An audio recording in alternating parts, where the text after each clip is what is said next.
মুখ্যমন্ত্রীর অনুমোদনের পর বৃহস্পতিবার জানিয়েছেন শিক্ষামন্ত্রী ব্রাত্য বসু এজন্য একটি পোর্টাল চালু হবে। তবে এই প্রক্রিয়া থেকে বাদ থাকবে রামকৃষ্ণ মিশন পরিচালিত কলেজগুলি। সূত্রে খবর, বাদ থাকতে পারে Saint Xavier's College, Jadavpur Presidency বিশ্ববিদ্যালয়, রবীন্দ্রভারতীর ভিজুয়াল ফাইন আর্টস বিভাগ। ছাত্র ভর্তির বিষয় নিয়ে পড়ুয়ারা বিক্ষোভ করতে পারেন। এই আশঙ্কা থেকেই যাদবপুর প্রেসিডেন্সিতে এই নিয়ম কার্যকরী হবে না বলে মনে করছেন অনেকেই। তবে নিজস্ব পরীক্ষা পদ্ধতি থাকায় এই বিশ্ববিদ্যালয়গুলিতে রাজ্যের নয়া নিয়ম কার্যকরী হবে না বলে উচ্চশিক্ষা দপ্তর সূত্রে খবর। নমস্কার বন্ধুরা, 2024 সালে উচ্চ মাধ্যমিক পরীক্ষার রেজাল্ট প্রকাশ হয়েছে 8 তারিখে। তারপরেই কলেজে ভর্তি হওয়ার এখন প্রক্রিয়া শুরু।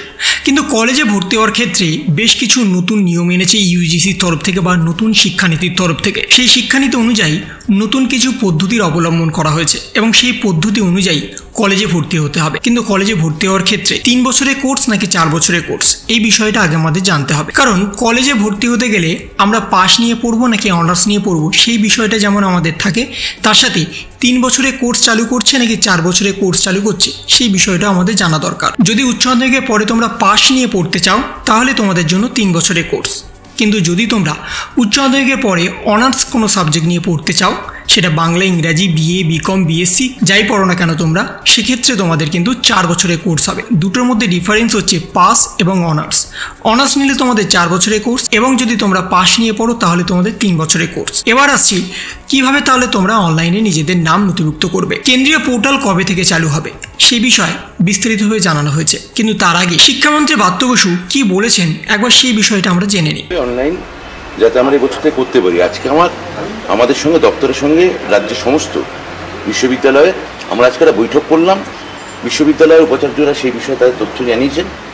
এখন আমরা খুব শিগগিরই এই বিষয়ে আমরা নিজেরা বৈঠক করে এই বিষয়ে সিদ্ধান্ত জানাবো। ঘরে বসে দেখতে পাবে যে অমুক জায়গায় অমুক সাবজেক্টে পুরুলিয়া কি ফাঁকা আছে, কুচবিহারে কি ফাঁকা আছে, কলকাতায় কি ফাঁকা আছে, মানে সমস্ত বিশ্ববিদ্যালয়ে কি ফাঁকা আছে, এবং সেই অনুযায়ী সে অ্যাপ্লাই সে তার মেধার ভিত্তিতে নিয়োগটা হবে। তাহলে তোমরা শুনে নিলে বর্তমানে তোমাদের সকলের জন্য একটি অভিন্ন পোর্টাল চালু করা হচ্ছে, যার মাধ্যমে সমস্ত কলেজ অনলাইনের মাধ্যমে তোমাদের রেজিস্ট্রেশন করতে পারবে এবং সেক্ষেত্রে তোমরা সর্বাধিক 6টা কলেজের জন্য অ্যাপ্লাই করতে পারবে। তোমাদের নাম্বার ভিত্তিতে তোমরা বাড়িতে বসেই সমস্ত কাজ করতে পারবে। কিন্তু এর মধ্যে কিছু কিছু আবার ডিফারেন্স আছে। অর্থাৎ বর্তমানে যে সমস্ত কলেজ নিজেদের পোর্টালের মাধ্যমে তোমাদের আবেদন নেবে তারও কিন্তু ভাগ করে দিয়েছে ইউজিসি। অর্থাৎ বেশ কিছু কলেজ এই অভিন্ন পোর্টালের মাধ্যমে তোমাদের রেজিস্ট্রেশন নেবে না বা ভর্তির প্রক্রিয়া চালাবে না এবং সেই সম্পর্কে বলে দেওয়া হয়েছে কোন কোন কলেজ নেবে না। সেটা কিন্তু এখানে স্পষ্টত জানানো হচ্ছে। Scottish Church College, Saint Paul's College, Women's Christian College এবং শ্রীরামপুর কলেজ সবকটি খ্রিস্টান সংখ্যালঘু কলেজ। এছাড়াও Saint Xavier's College, Shri Shikshayatan, Bhowanipur Education Society, Belur Vidyamandir, Narendrapur Ramakrishna Mission আবাসিক কলেজ, এই সমস্ত কলেজ নিজেদের ওয়েবসাইটের মাধ্যমে তারা কিন্তু তোমাদের ভর্তি নেবে এবং সেখানে তোমাদের অ্যাডমিশন দিয়ে ভর্তি হতে হবে। কিন্তু তার মধ্যে আবার ওয়েস্ট বেঙ্গলের একাধিক কলেজ আছে যেখানে তোমরা অভিন্ন পোর্টালের মাধ্যমে একটা ফর্ম ফিল আপের মাধ্যমে সমস্ত কলেজের জন্য অ্যাপ্লাই করতে পারবে। কিন্তু সেখানে তোমাদের নাম্বারের ডিফারেন্সিয়েট আছে। কোন কোন কলেজের ক্ষেত্রে তোমরা কত নাম্বার পেলে অ্যাডমিশন নিতে পারবে এবং কোন কোন কলেজে তোমাদের কোন কোন ফেসিলিটি দেওয়া হবে সে বিষয়ে জানানো হয়েছে।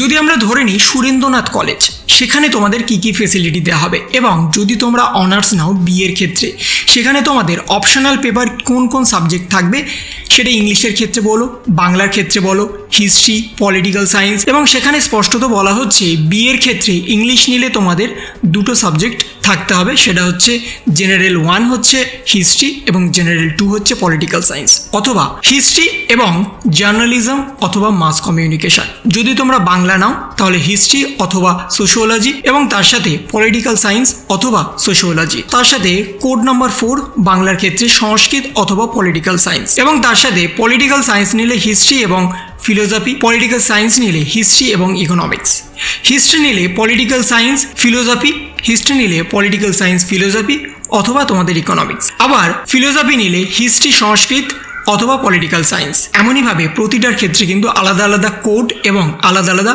পেপার কিন্তু তোমাদের নিতে হবে। যদি তোমরা বিএ জেনারেল অর্থাৎ পাশের ক্ষেত্রে নাও, সুরেন্দ্রনাথ কলেজের জন্য এখানে স্পষ্টত চার্ট দিয়ে দিয়েছে। তোমরা এই চার্ট অনুযায়ী তোমরা যখন অ্যাপ্লাই করবে তোমরা কিন্তু দেখে নিতে পারবে এবং যে পোর্টাল চালু করা হচ্ছে সেই পোর্টালের মাধ্যমে সমস্ত ডিটেলস তোমরা দেখতে পারবে। কোন কলেজে কতগুলো সিট ফাঁকা আছে, কোন কলেজের জন্য তোমরা অ্যাপ্লাই করতে পারবে, কত নাম্বার তোমাদের প্রয়োজন যদি তোমরা অনার্স নাও, যদি তোমরা পাস সাবজেক্টে পড়ো, সমস্ত কিছু আলাদা আলাদাভাবে ডিভিশন থাকবে এবং কবে থেকে ভর্তির প্রক্রিয়া শুরু হবে সে বিষয় আগামী ভিডিওতে তোমাদের সামনে তুলে ধরবো। তো এই ছিল একটা ছোট্ট ইনফরমেশন তোমাদের সকলের জন্য। যদি তোমাদের ভিডিওটা ভালো লেগে থাকে তবে লাইক করো, শেয়ার করো এবং অবশ্যই সাবস্ক্রাইব করো। তার পাশাপাশি তোমার মতামত কমেন্টের মাধ্যমে জানাও। ভালো থেকো, সুস্থ থেকো, ধন্যবাদ।